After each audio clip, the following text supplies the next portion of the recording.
nkaburijo kandi nitubakunda mnonga abantu bitu mnonga bakukira kufollowinga aha YouTube Facebook nitubakunda mnonga aba subscribinga mukalikinga mukasharinga nishitugarura mwamanno kandi nkaburijo Irene Bubu erizoba ningashi twatayirwa mushija wa mani otwinaha nabasa kugira eki yatushoborera kandi namnonga abajinyi bitu nkaburijo tukira kushira kubatwariza kunga kandi rizatwahirwa mushija wa mani twatayisa mushija owekitinisa otukira kuraho mu Western region omweshongozi wa mani ningashi ogo mushija ninkira kumuhurira mikutotari yemwe nemwe konkara hangano wa mani rizatumwe no studios twakwakira mnonga umudeni wituhereza ninye nakira nashemerwa mnonga yebare Irene Bubu na timu yona okubasa kurara mwanta yaisa Apex TV nintwara umucogu ogukubanza kusima management ya Apex TV abo creating onke chances ninga shock twereza platform obundi kujango tukaganira hona na abafans bitu tukaganira hona abantu bitu tukaganira hona abanywani bitu mbera zitari zumwe na zumwe mbwenu tutakagire hari mnonga mwamwe hurena nishabasebo otugambira hamazina gawe otugambire naho rukuruganda byo gukora byo no bishoborera abantu bitu abakukira kutufollowinga mnonga owe bare mnonga nabanye tariki zandajura yo mubito ngenzo arwa ya kashari kashari we neshangu muri kashari north gwate nimbera omurembo rwambarra ntukwirukandize mirimo yanje mpora kandi kureba ngunanye nabahombwire nko twende tushoborero kacemirimo cyeje ko wagambe mirimo abantu tubona tukore mirimo yamani tukore mirimo mingi so oyine kugamazima tubambanyiseho ndokora mirimo ki emirimo ninkore mirimo itari yemwe nemwe ndiyo munyamahurre nkiwe ninkora na radio station nemwe eryo mu murembo rwambarra nibageta Mass FM ndi music producer nkora na Jurex Studios ndi omweshongozi na nebindi ndi no muhinji by the way nechamani mnonga kandi mazima twahebwo mu gishafta isomshije gwamani nkira kurebye shongoro binja ready yaho ni mani kurebya Irene Bubu mbikurukutira kimwe so ninteka mu kitini samu kama wanje kujiranka rizoba ningashi oku abantu bona bariyo nibakureba twende tugambireho origendo rwawe ningashi aho tandikire kweshongora nikiye noreba challenges ki ningashi harimo birungi kiwe byofundemo okweshongoroku of course urugendo rwo noringwa bo kuba umuntu waza kuza kutanda no katandika mpora muza chachi manya muza secondary nazo muza school choirs nkebyo nargayo nanye na ibyo kushoma ko bikunabi tire full stop of course natandika music ntujeta commercial music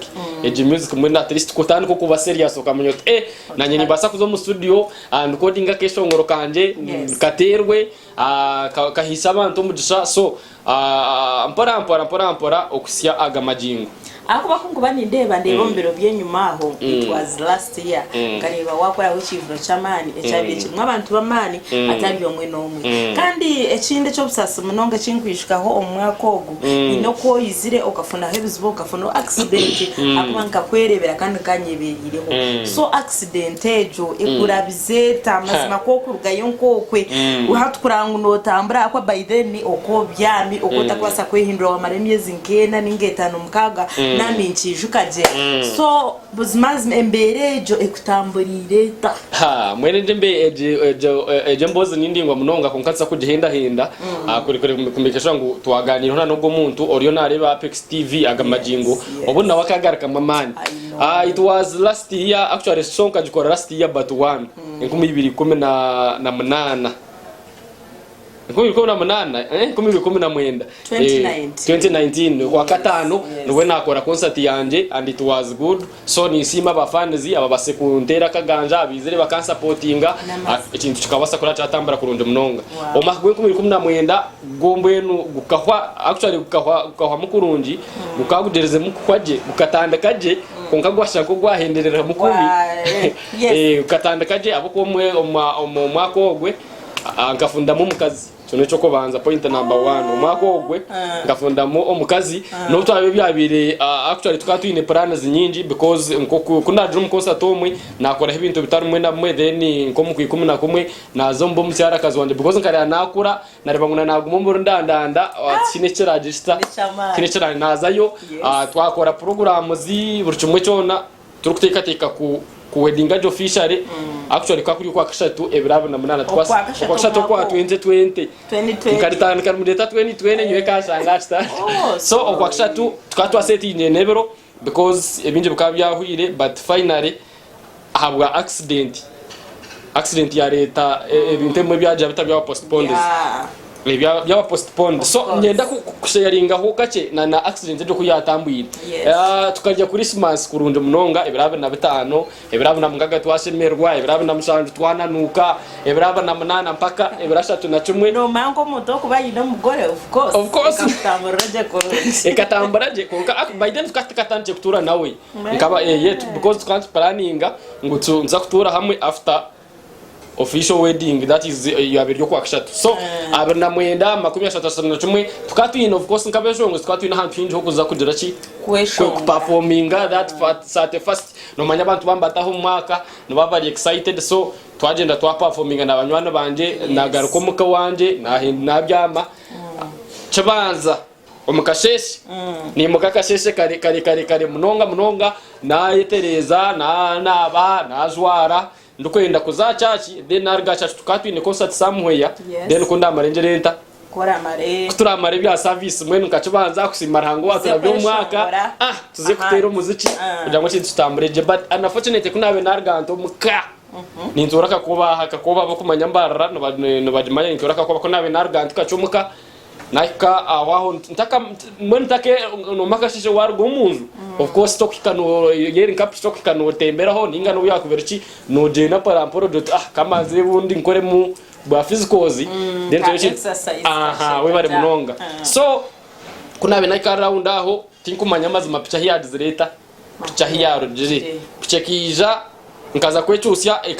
akantera kuguru kwa buryo nkaza kwecyusya nashanga ndinkahi ndi hansi and ecantangarize tinda mbeno manya harabo ko banoza gonko accident iri nkinyumaho umuntu obutubentu no banori nkakiruka oche kange kintu doteje muri cacace kunyihaho konko kirarabaho but that day tinkumanya nanye cyabiro nkaza kwecyusya nahora nkejerita yanshara wayihorra butaka nayihorra hansa butaka kuna herze gwa hwechurunda round haina gwire nashanga abinje bakamba amanya banyihaho bantu ara because kanta kumana hiwe mbajira bata kanta kumana hibanteka ingeri yibakwihira of course utakubicenga accident noti ne cyo rukucenga noti ne cyo kumanya kuri yo noza kwimuka oyishango mwirwara so kubaheze kore cyo banyihaho abantu abanyironda bo kanta kubamanya no manya bambajira abantu banyakore mbacha kucefe mu ngumuntu nora kuyambe no takudiro no shango takumanya otine kakwate ibanje mbwire ngo bwa karantine ubuhwera mutahi wawe wota kumanya just iwo murabyeho na yatine cyo kurya muhereze so abantu nkabo mazima norangu bakakuyamba ndakwamanya batakumanya hingurugana batakumanya bakudira batanda abanyabuzari batari nabagera nyoba yakabeta abasamariya barungi so bija banko abanyihaho banteka aripiki because it was kerchibanza so abantu bona bakaba byo makagabo imotoka zirinche abantu bayo mu excitement yo kutaho mwaka musiyanda I think you understand so banyihaho ntakumanya bakugera ki aho bakutwa immediately bavuga twira tukomu mutawuni nyokanta kahuraga cyo kubanza kanta kahuraga ngo umuntu nkanta kayaga ngo umuntu ahendekere hato bagira bata ninga ahendekere konka yija nabasa ko garko ninga basa ko mutwara bagira bata bweni yoko takacire nkanta kachuraga so okugurnyo kuba kwaheze kuntera najezo kwimuka kunaje kwimuka nahorra kwa dobo nkana ngutwa nahorra kama gufaye haza muka breaks nkahorra kama gufa gadira breaks hati kanaje kwimuka naremo nagarka hansi hata bastama bante kapchi mo mission ndije nyuma hati nyona stama pichi ninjan no mawo stamere nkastamoch kazi by the way ato yakanchi kirati so na stamoch kazi naramchizanto guru atko batero mhampu nindatsuno ngapora kwagira kutoguru ati okokoguru kija kwachendera kwaba ato kwaba kuringo kwaba kugufa mwene kwaba kutie ato yakiya batero mhampu ohora kwagira kuti so ate ankandi posto kukwata kagomba kudizirent kugira ngo amagufa ugatagira gata zabashankisha tumanye zakasheshe bavuga twara mu irwaro barukutwara mu irwaro wa bitamaguza o watanyo nkanta kwamanya tugenda tujya twikaho mutabona ndanze bintu zanka rifaro konka ndiyo mbusasi ntakubicengaje ndeba twaraho bashi kutwabe twakasta kicira rifaro nyino wa boda o ababaye banyine hino dijo mushijo mwene nkani mboroga wacenga so ndijo wa boda yija yagira ngo hina twabe twa parking atwenda kuzo mu budget scan budget ya X-ray ba aha ni yejo ninje so kutwakiro twashanga bakinjire because ke kibanza ate nabari abaye banyine bashoberwa baronda ninja bayebuza hasho mushato metekai so kunaba kutwabe turiyo parking hino mushija wa boda na wakani njaka navuga nazo mbyeyi mwene to kumanya tinko nate dogo mshije wandamanya tinko manya mazum omushijo gwe kuyatsanjire twemerire yeki yakozere yagira timwe mugire muta munkurate atari yaba butwija nabo ogwe na wakana atambure byeyi ubwo na wakana kana arabo hebye yadati atimwe muyije mugire muta munkuratankai munkurate kashate oryo atwebembera de nabo banyine nabo bagira bata bamukurata ndeba tware ndatu maybe no matwara inuvahira arifaro ndeba twara bo ndatu maybe no matwara rwe bikona ndeba twara bo kinare tware rwe bikona na dantati ayibarante nhachi nahwaho bikokori yombusasi yes ngandi yombusasi kandi kwenda ngo at least kogere ngo mwende kwenda ngo mfuno muntu nangora mbi habi akankwataho no byakwatara musaho akandi atumazimana wasakuterera I know so tugumizamo tuzowarta maguza finally bakustiye wa bampisahi aito abentuza nyonga ndakumango noha wabitamaguza so wabitamaguza aho kamanyizo beryo konka wabitamaguza na nyine kira kwa kurura mpari y'abantu binji bahendekere so ukamara yo bwire cyo wabitamaguza ko gorongo kwabire kuri kuza kukira kutebekana kuzala ine atkuna cyo wartamaguza actually bamwita Dr. Tamaguza kuna cyo wartamaguza aho nashanga ubwo mushija wonyina dizirata aro banyiha kwapiki mwacheza bantwara kuna kira wartamaguza aho yanyakira kwiheze kunyakira yantwara baza kutandika kuyaza kudirata yaza kunkora of course ni ndango busasi bwa buryo bw'amana ko bananye karume kagamba ni Irene Bobonke shiraho namureba ubusasi kabo ino bwinjo kano ciro kano taka konka we thank God kugira ngo rizoba yemerire akuba ekingumanyo kamara meza ngahi aha kitanda kitanda aho kuna kire uriya yankwata ati